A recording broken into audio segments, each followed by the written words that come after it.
ஒரு பேரு The King சென்னைக்கு வராரு. மரைக்காயா. யார் இவர்? Purity you can feel. Intention you can carry.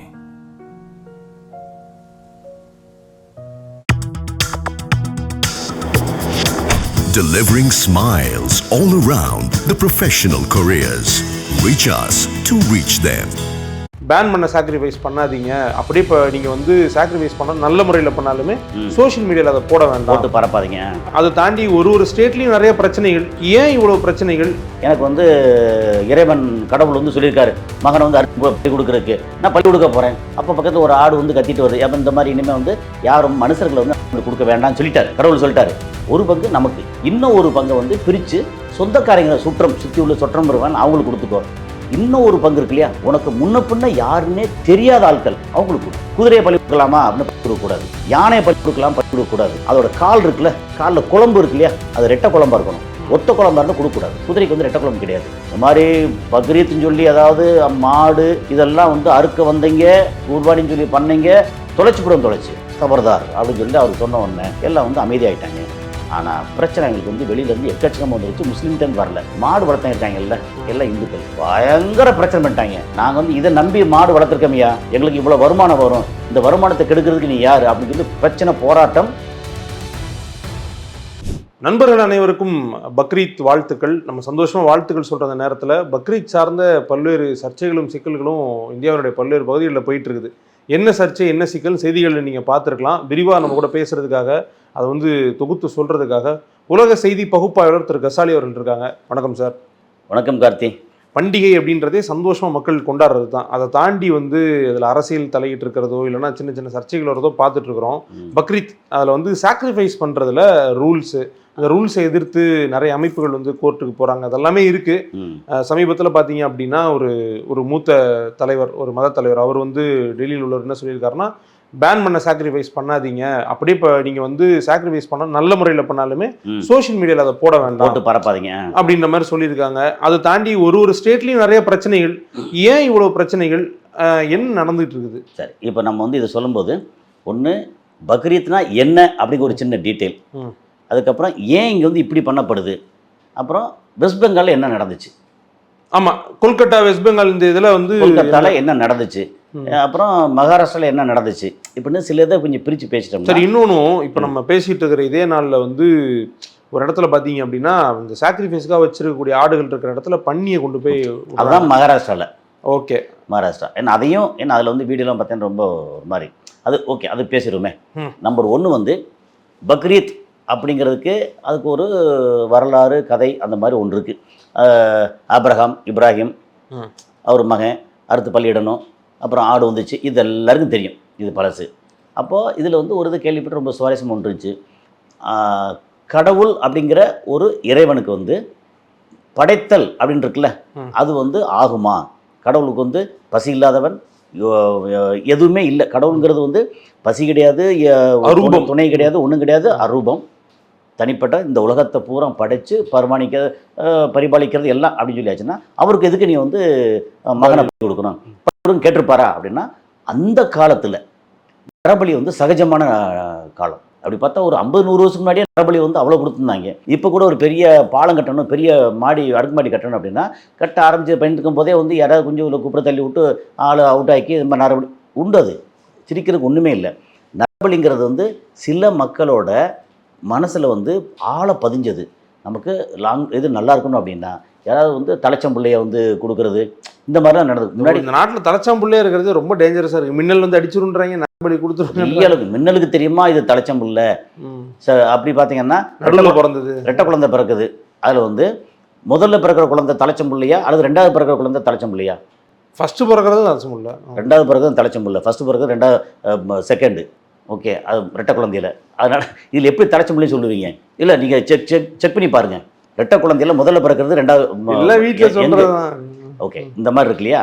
So இந்த மாதிரி நரபலி இருக்கு இல்லையா, அது ஒரு காலத்தில் நிறைய விஷயங்கள் நடந்தது. அதை எப்பா இங்கே வாங்கப்பா, எனக்கு வந்து இறைவன் கடவுள் வந்து சொல்லியிருக்காரு மகனை வந்து அறுத்து பள்ளி கொடுக்குறதுக்கு, நான் பள்ளி கொடுக்க போகிறேன். அப்போ பக்கத்தில் ஒரு ஆடு வந்து கத்திட்டு வருது. அப்போ இந்த மாதிரி இனிமேல் வந்து யாரும் மனுஷர்களை வந்து நம்மளுக்கு கொடுக்க வேண்டாம்னு சொல்லிட்டார், கடவுள் சொல்லிட்டாரு.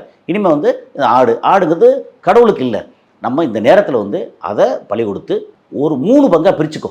ஒரு பங்கு நமக்கு யார் சொந்தமாக காசு போட்டு வாங்கியிருக்காங்களோ அவங்களுக்கு, இன்னும் ஒரு பங்கை வந்து பிரித்து சொந்தக்காரங்களை சுற்றி உள்ள சொற்றம் வருவாங்க அவங்களுக்கு கொடுத்துக்கோ. இன்னும் ஒரு பங்கு இருக்கு இல்லையா, அதை வந்து இன்னும் பிரித்து உனக்கு முன்ன பின்ன யாருன்னே தெரியாத ஆட்கள் அவங்களுக்கு கொடு. அப்போ என்ன அர்த்தம்னா, ஒரு பெரிய பணக்காரி உங்கள்கிட்ட வந்து பெரிய அளவுக்கு கோடி கோடியாக பணம் வச்சுருக்கீங்க. கேட்க நல்லா இருக்குது சார். இல்லை வச்சுருப்பீங்க, என்ன இப்போ எதிர்காலம் உங்களுக்கு பெரிய எதிர்காலம் உங்களுக்கு வச்சுருக்கீங்கன்னு வச்சுக்கங்களேன். இப்போ திடீர்னு சரிங்க மருந்து அந்த ஏரியாவில் வந்து கொஞ்சம் ஏழை பாலையில் இருக்காங்க, ஒரு 2 ஆடு வந்து கொஞ்சம் பிடிச்சி கொடுங்களேன் அப்படின்னா நான் ஏன் கொடுக்கணும் அப்படின்னு ஒரு கேள்வி வரும்ல. ஏன்னா இது வந்து வியாபாரம், பிஸ்னஸ், தொழில் அப்படின்னு கஷ்டப்பட்டு சம்பாதிச்ச பணத்தை ஜஸ்ட் லைக் தூக்கி கொடுக்க மனசு வராது. இந்த உதாரணத்துக்காக என்னைய சொன்னீங்க? ஆமாம், இல்லை மனசு ஜெனரலாகவே உங்களுக்கு இருக்குன்னு வச்சுக்கேன். ஆனால் இல்லைங்க இந்த மாதிரி இது கொடுத்தா நீங்கள் வந்து ஒரு 2 உங்களுடைய வசதிக்கு நீங்கள் வந்து ஒரு 5 ஆடு அறுக்கலாம். அதை அறுத்து அதில் ஒரு போர்ஷன் வந்து நீங்கள் வச்சுக்கோங்க. இன்னொரு பர்சனாக உங்கள் சொந்தக்காரங்க எல்லாத்தையும் கொடுங்க. சொந்தக்காரங்க ஏழை பாலையும் எல்லாம் இருப்பாங்க இல்லையா, இன்னொரு பர்சன் வந்து இந்த ஏரியாவில் இருக்காங்களே உங்களுக்கு கொடுங்க அப்படின்னா, அப்பா நமக்கு வந்து கடவுள் வந்து பெருசாக நாளைக்கு ஒரு 5 ஆடுக்கு பதிலாக ஒரு 50 ஆட்டுக்கான இது நமக்கு தருவார். அட்லீஸ்ட் அதை நினச்சிட்டா செய்வாங்க. விஷயம் அவ்வளோதான், ரொம்ப சிம்பிள். நீங்கள் வந்து சாதாரணம் சொன்னால் செய்ய மாட்டோம், கடவுள் பேரை சொன்னால் செய்வோம்.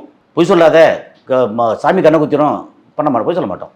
திருடாத சாமி வந்து கையை முடமாக்கிறோம், திருட மாட்டோம். இந்த மாதிரி வழியாக சொல்ல வர நல்ல விஷயங்களுக்காக சொல்லப்பட்ட விஷயம் இது வந்து பக்ரீத். நீங்கள் வந்து ஒட்டகம், மாடு, ஆடு என்ன அப்படின்னா, உலகத்தில் வந்து இப்போ இருக்கிறது மக்கள் தொகை வந்து ஒரு 650 கோடி பேர் இருக்காங்க அப்படின்னா, ஆடு மட்டும் வந்து 220 230 கோடி ஆடு இருக்குது. எனி டைம் நீங்கள் எவ்வளோ அறுத்தாலும் சரி ஆடு வந்து அப்படி அவ்வளோ இருக்குது. ஏன்னா அதோட ரீப்ரொடக்ஷன் இருக்குல்லையே அது. அதே மாதிரி மாடு எடுத்திங்கன்னா எப்படி 220 230 கோடி ஆடுன்னா இது 170 கோடி மாடு இருக்குது. நீங்கள் தனியாக வளர்த்தாலும் சரி, பாம்பில் வளர்த்து என்னத்தை வளர்த்தாலும் இதெல்லாம் இருக்குது, இவ்வளோ இருக்குது. அதே மாதிரி ஒட்டகம் வந்து பாலைவனங்கள், அது போக குளிர் பிரதேசம் 2 வகையான ஒட்டகங்கள் இருக்குல்ல, அது ஒரு பக்கம். என்னென்னா அது வந்து புல், அதாவது வெஜிடேரியன் இருக்கு இல்லையா, அதை சாப்பிட்ற அந்த விலங்குகளை மட்டும் நம்ம வந்து சாப்பிடலாம். அதே நேரத்தில் இந்த அதில் வந்து என்ன வகையை பிரிச்சிருப்பாங்க, இந்த பலி கொடுக்கறதுக்கு எதை தேர்ந்தெடுக்கலாம். குதிரையை பலி கொடுக்கலாமா அப்படின்னு பலி கொடுக்கக்கூடாது, யானையை பலி கொடுக்கலாம் பலி கொடுக்கக்கூடாது. ஏன்னா யானை வந்து வெஜிடபிள் புல்லு தான் சாப்பிடுது. என்னென்னா ஒரே ஒரு விஷயம் என்னென்னா, அதோட கால் இருக்குல்ல, காலில் குழம்பு இருக்கு இல்லையா, அது ரெட்டை குழம்பாக இருக்கணும். ஒத்த குழம்பாக இருந்தால் கொடுக்கக்கூடாது. குதிரைக்கு வந்து ரெட்டை குழம்பு கிடையாது, ஒத்த குழம்பு. அந்த மாதிரி இருக்கிற விலங்குகள் நம்ம சாப்பிடக்கூடாது. யானை குழம்பே கிடையாது. யானைக்கு வந்து மொத்தத்துக்கு 5 விரல் மாதிரி இருக்கும், குழம்பு கிடையாது.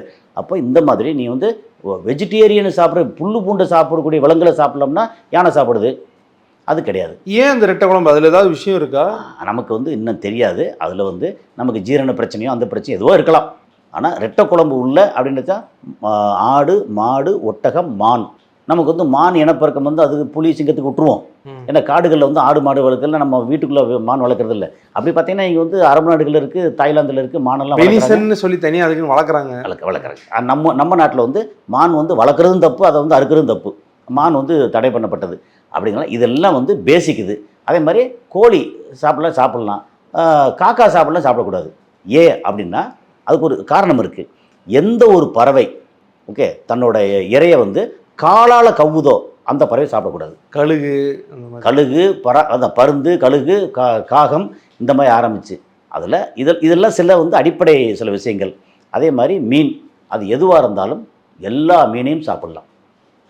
மீன் அப்படிங்கிறது என்னென்னா அதில் ரத்தம், அது மாதிரி அறுக்கும்போது இந்த குர்பானி அப்படின்னு சொல்லுவாங்க இல்லையா, ஜெனரலாக அறுக்கும்போது ரத்தத்தை வெளியே விட்டுருங்க, சாப்பிடக்கூடாது. அதான் ஹலால்.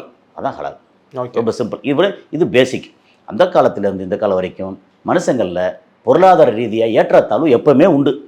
உலகம் தோன்ற காலத்திலேருந்து உலகம் எதிர்காலத்தில் அழியக்கூடிய காலம் வரைக்கும் ஓகே ஏற்றத்தாழ்வு பொருளாதார ரீதியாக நம்ம வந்து பிறப்பால் ஏற்றத்தாழ்வு எங்கேயுமே கிடையாது, இருக்கக்கூடாது அப்படிங்கிறது. ஆனால் பொருளாதார ஏற்றத்தாழ்வு இருக்கும்.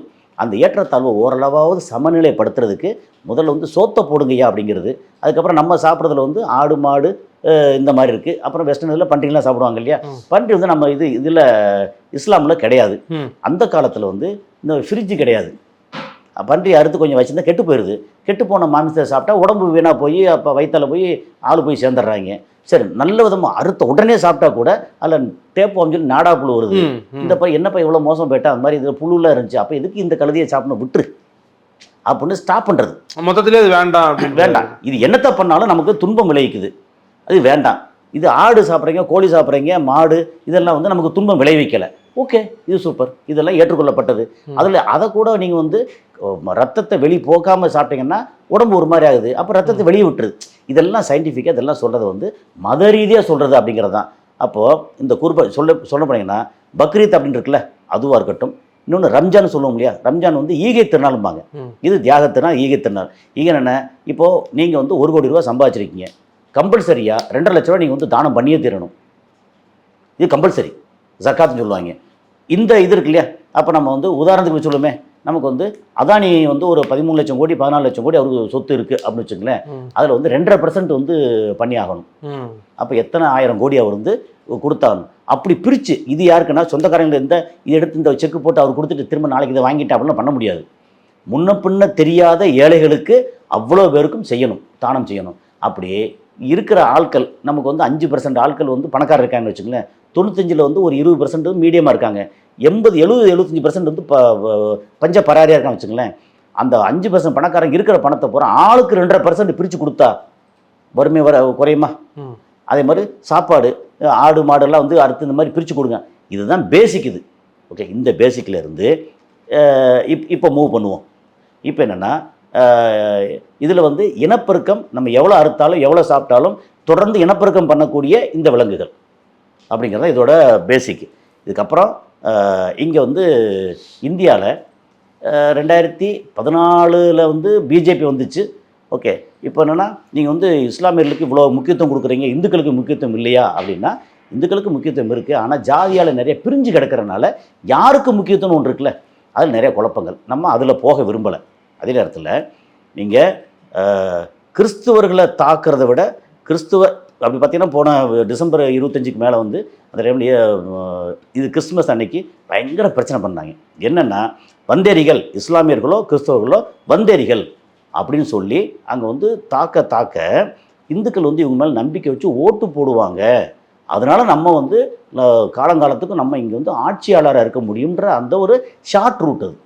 ஆனால் நீங்கள் வந்து அது பார்த்தீங்கன்னா 2014க்கு முன்பு 2010, 14, அந்த 12 அந்த டைமில் இந்தியா வந்து எவ்வளோ பெரிய வளர்ச்சியில் இருந்துச்சு பொருளாதார ரீதியாக. இன்றைக்கி இந்தியாவில் வந்து வளர்ச்சி எப்படி இருக்குது, நமக்கு வந்து விலைவாசி, நமக்கான சம்பளம், நமக்கான இது இருக்கு இல்லையா, வறுமை எப்படி இருக்குது அப்படின்னு பார்த்தீங்கன்னா, இப்போ வந்து ஆட்சி பொருளாதார ரீதியாக நல்லா இல்லை, ஆனால் ஜெயிச்சிட்டே வர்றாங்க. அதுக்கு பல காரணங்கள். அதில் ஒரு பக்கம் வந்து இந்துத்துவாவுக்கு இம்பார்ட்டன்ஸ் கொடுத்து மற்றவங்கள வந்து ரொம்ப குறிப்பாக பாகிஸ்தான் மோசம், பங்களாதேஷ் மோசம், முஸ்லீம் மோசம், அடித்து வரட்டு அப்படின்னு சொல்லி ஓட்டு வாங்குறதுக்காகுது. அது வந்து இப்போ நிறைய நீர்த்து போயிடுச்சு அப்படின்னு ஒரு விஷயமா இருக்கா. இப்போ இந்த நேரத்தில் எப்படி பார்த்தாலும் பிஜேபியை வந்து பெருசாக தாக்குறது வந்து முஸ்லீம் இல்லை, கிறிஸ்தவர்கள் இல்லை, அல்லது இந்துக்கள்லேயே வந்து பிஜேபியை பிடிக்காதவர்களுக்கு நிறையா இருக்காங்க, அவங்க இல்லை. இது பெருசாக தாக்குறது வந்து ஒரு காக்ரோச், அதை பற்றி கேள்விப்பட்டிருப்போம். அப்போது இந்த காக்ரோச்சை வந்து மடை மாற்றணும் அப்படின்னு சொல்லியாச்சுன்னா, நாங்கள் தான் இப்போ இந்த நாட்டுக்கு வந்து முக்கியமான காவலர்கள் அப்படின்னா, முஸ்லீம் வந்து இந்த மாதிரி பக்ரீத் டைமில் ஒரு பெரிய அளவு கூட்டமாக ஆடு மாடெல்லாம் கொண்டு போய் அறுக்குறாங்க, அது வந்து தப்பு, எல்லாருக்கும் இதாக இருக்குல்ல, நாங்கள் வந்து வெஜிடேரியன், எங்களுக்கு எப்படி இதை பார்த்தாலே எங்களுக்கு பிடிக்காதே அப்படின்னு சொல்லியாச்சுன்னா, வெஜிடேரியன் மட்டும் சாப்பிட்டுட்டு உலகத்தில் வந்து நம்ம இந்த 650 கோடி பேர் உயிர் வாழ முடியாது. அதுக்கு வந்து ஆடு மாடு கோழி மீன் எல்லாம் தேவைப்படும். அதுதான் வந்து கிட்டத்தட்ட ஒரு 60-65% உணவை வந்து நமக்கு பூர்த்தி பண்ணுது உலகத்தில். அப்படி இருக்கிற காலத்தில் இங்கே வந்து என்ன பண்ணுறாங்க, ஒரு பன்றிக்குட்டியை வந்து உள்ளே தூக்கி போட்டு அதை வந்து போலீஸ்காரங்க அதை தூக்கிட்டு வந்து அந்த இதெல்லாம் பார்த்தா அருவருப்பாக இருக்குது. பன்றிக்குட்டி அருவருப்பு சொல்லலை, நம்ம மக்கள் செய்கிற விஷயம் இருக்குல்ல, அது பயங்கர அருவருப்பு. என்னென்னா, இதன் மூலமாக பெருசாக பரபரப்பாக்குறது. அதே மாதிரி கல்கத்தாவில் வந்து இப்போ புதுசாக ஆட்சி அமைச்சிருக்கிறது யார், பிஜேபி. இந்த அம்மாவை வந்து தீதியை வந்து தூக்கி வெளியே போட்டு இவங்க வந்து ஆட்சி அமைச்சிட்டாங்க. ஓகே, அமைச்ச உடனே இந்த மாதிரி பக்ரீத்துன்னு சொல்லி, அதாவது மாடு இதெல்லாம் வந்து அறுக்க வந்தீங்க, குர்பானின்னு சொல்லி பண்ணீங்க, தொலைச்சி கபர்தார் அப்படின்னு சொல்லி அவர் சொன்ன உடனே எல்லாம் வந்து அமைதியாகிட்டாங்க. ஆனால் பிரச்சனை எங்களுக்கு வந்து வெளியிலேருந்து எக்கச்சக்கமாக வந்துருச்சு, முஸ்லீம்கிட்டேருந்து வரல. இவங்க இப்படித்தான் இருப்பாங்க, இப்போ வேணாம், நம்ம குர்பானி கொடுக்க வேணாம்ப்பா, ஒரு ஆடை கொடு இல்லை கோழி என்னத்தையா கொடுக்க முடிச்சிடு அப்படின்னா, மாடு வளர்த்தங்க இருக்காங்கல்ல எல்லாம் இந்துக்கள் பயங்கர பிரச்சனை பண்ணிட்டாங்க. நாங்கள் வந்து இதை நம்பி மாடு வளர்த்துருக்கோமையா, எங்களுக்கு இவ்வளோ வருமானம் வரும், இந்த வருமானத்தை கெடுக்கிறதுக்கு நீ யார் அப்படின்னு சொல்லி பிரச்சனை, போராட்டம், அரசுக்கு எதிராக பெருசாக வர்ற மாதிரி தெரிஞ்சு வந்தேன். இல்லை இது விவசாயம் சம்மந்தப்பட்டது, இது விவசாயிகள் தான் மாடு வளர்க்குறாங்க, கார்ப்பரேட் இல்லை, அதனால் இந்த மாடுகளை நீங்கள் வந்து குர்பானி கொடுக்கலாம். என்னையாது நீ சொல்கிற உன்னோட கொள்கையை வந்து ஒன்று எதை பேஸ் பண்ணி வர்ற? ஒன்று முஸ்லீமே பிடிக்காது, இதில் குர்பானி கொடுக்கவே கூடாது, நில்லு. இங்கே பிரச்சனை வந்த உடனே இல்லை குர்பானி கொடுங்க அப்படின்னா வெஸ்ட் பெங்காலில் குர்பானி கொடுக்கலாம் அப்படின்னு பிஜேபி சொல்லுது, குஜராத்தில் குர்பானி கொடுக்காதேங்குது, மகாராஷ்டிராவில் குர்பானி கொடுக்காதேங்கிறது, டெல்லியில் வந்து பெருசாக வந்து பிரச்சனை கொண்டு வருது. டெல்லி இமாம் என்ன சொல்கிறார் வந்து, எப்பா நீங்கள் வந்து எதெல்லாம் வந்து தவிர்க்கப்பட்டதோ அதெல்லாம் கொடுக்காதீங்க. இடத்துல வந்து சப்போஸ் வெளியில் வந்து ஓப்பன் இடத்துல இந்த மாதிரி பள்ளியிடுறதெல்லாம் பண்ண வேண்டாம்னு சொல்கிறாங்களா, அரசு சொல்லுதா, கேட்டுக்கோப்பா, ஓப்பன் இடத்துல பண்ணாத. இது வந்து சோசியல் மீடியாவில் இந்த விஷயத்தை இஸ்லாமியர்கள் யாரும் பரப்பாதீங்க, கேஷுவலாக கூட போடாதீங்க, எதையும் போடாதீங்க. நீங்கள் வாட்டுக்கு நாளை மற்றொரு நாள், இன்றும் நேற்று போல், அவ்வளோதான். இது ஒரு முக்கியமான திருவிழா, அதாவது ஈகை திருவிழா. ஈகை இல்லை, இது வந்து தியாக திருவிழா. இது வந்து இப்ராஹிம் நபி தம் மகனை கொடுக்குற மாதிரி கொண்டு வந்து அந்த மக்களுக்கு சில படிப்பினை கொண்டு வந்து சேர்த்தாரு.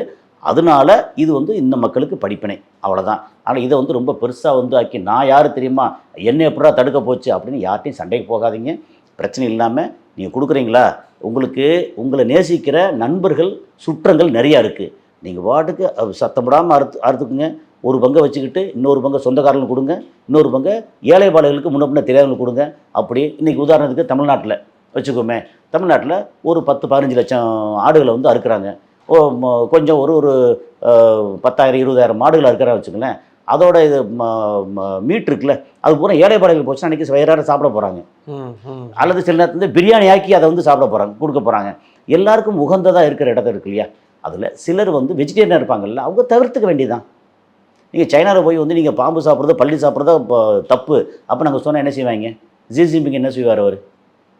அதனால் நம்ம இடத்துக்கு என்ன உண்டோ அதை நம்ம அளவில் இருந்துக்கிட்டால், இது வந்து என்ன மத ரீதியாக கொண்டு வந்து சேர்க்காம அதை அரசியல் ஆக்காமல் அப்படி இருந்தால் எதிர்காலம் வந்து இந்தியாவுக்கு நல்லது அப்படிங்கிறது தான். எப்படி பார்த்தாலும் உலகத்தில் அதிகமான இஸ்லாமியர்கள் இருக்கக்கூடிய நாடு வந்து இந்தியா, நம்பர் 1 இந்தியாவில் இருக்காங்க. நீங்கள் என்ன பண்ணாலும் விரட்ட முடியாது. அதனால் அந்த ஒரு இதை வந்து பார்த்துக்கிட்டு இவங்களும் வந்து நான் யார் தெரியுமா அப்படின்னு சொல்லி தாட் போட்டு இல்லாமல் அடங்கி போகிறதுக்கு ரெடி ஆகிட்டாங்க. என்னென்னா இந்த நாட்டோட சட்டத்திட்டம் என்னவோ அதுக்கேற்ற மாதிரி நம்மளும் போகவும் ரெடி ஆகிட்டாங்க. அப்படி பார்த்தீங்கன்னா நீங்கள் வந்து இது இருக்கு இல்லையா, அயோத்தியில் பிரச்சனை வந்துச்சு, சரி ஓகே போயிட்டு போகுதுப்பா அப்படின்னு விட்டாங்க. இதில் வந்து 370 எடுக்க போகிறோம் காசு பண்ணாங்க, விட்டாங்க. என்ன செய்ய முடிஞ்சு? ஒன்றும் செய்ய முடியாது. கால மாற்றம் வரத்தான் செய்யும். ஆனால் இந்த பக்ரீத்தோ குர்பானியோ என்ன நடந்தாலும் மாற்றவே முடியாது. அது வந்து பாதிக்கப்படுறது யார்? நீங்கள் ஆடு மாடெல்லாம் வேண்டாம்னு சொல்லியாச்சுன்னா அதை வளர்க்குறதெல்லாம் யார்? இல்லை முஸ்லீம் மட்டும்தான் வளர்த்து அதை வந்து கொடுக்குறாங்களா? எல்லாம் வந்து கிறிஸ்துவர் இந்துவர் பெரும்பாலும் இந்துக்கள் தானே எல்லாம் வளர்க்குறாங்க. இதை நம்பி வளர்க்குறாங்கல்ல. இப்போ திடீர்னு இப்போ பலி கொடுக்காது அப்படின்னா நாளைக்கு அவங்க ஓட்டு கிடைக்காது. ராமநாதபுரமோ இல்லைன்னா வந்து ஆந்திரா பார்டரில் இருக்க ஏரியாக்களில் இந்த வியாபாரம் அதிகமாக இருக்குது, பெரிய வியாபாரங்க. அது நீங்கள் அந்த சந்தையில் போனால் இங்கே போங்க, தாராபுரம் போங்க, அங்கிட்டு போங்க, பெரிய பெரிய சந்தை. அந்த சந்தைக்கு மாடை கொண்டு வந்து எப்போ இந்த மாடு நல்ல கொழுந்து வளர்த்துருக்காங்க, எதுக்குப்பா நல்ல வெயிட்டாக போட்டு வந்து நம்ம பக்ரீத் வருது இல்லை, அதில் வந்து நான் சந்தை கொண்டு போகிறேன் அப்படின்னு அவங்களுக்கான ஒரு வருமானம் இருக்குல்ல. ஒரு மாடை வந்து வளர்த்து இங்கே கொடுத்தாங்கன்னா அவங்களுக்கு ஒரு 4 மாதம் 6 மாதத்துக்கு அவங்களுக்கான வருமானம் வந்து சரியாக வந்துடும். பக்ரீத் ஆடுன்னே இருக்குது, நிறைய பண்ணுறாங்க. இதில் வந்து எல்லாம் முஸ்லீமாக வளர்க்குறாங்க, அப்புறம் அது அறுக்கக்கூடிய ஆடுகள் எல்லாமே முஸ்லீமாக சாப்பிட்றாங்க. அப்படி இல்லை, இது வந்து ஒரு சடங்கு.